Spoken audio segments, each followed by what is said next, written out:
माली। एक दिन भगवान भोलेनाथ और माता गौरा पार्वती के बीच तनी सा झगड़ा हो गई। कोहा करके बैठ गई पार्वती।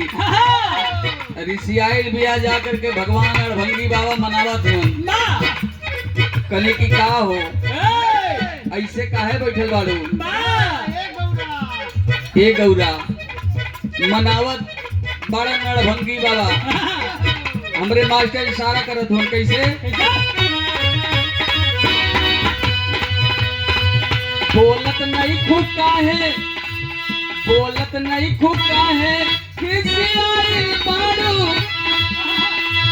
बोलत नहीं खूब काहे, खिसियाइल बाड़ू गौरा।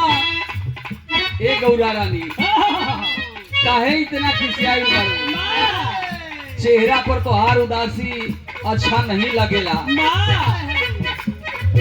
बोलत नहीं खूब काहे गौरा रानी तब काहे खिसियाइल बाड़ू हो।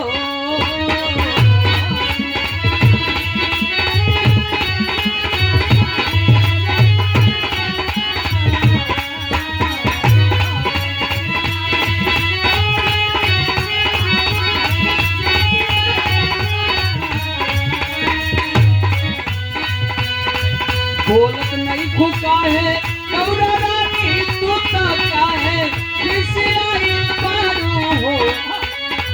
तब पार्वती कहती कि तुहार रहन सहन देख के कुछ अच्छा ना लगत हो। काहे भाई काहे ना अच्छा लगत हो? तो पार्वती कह दिया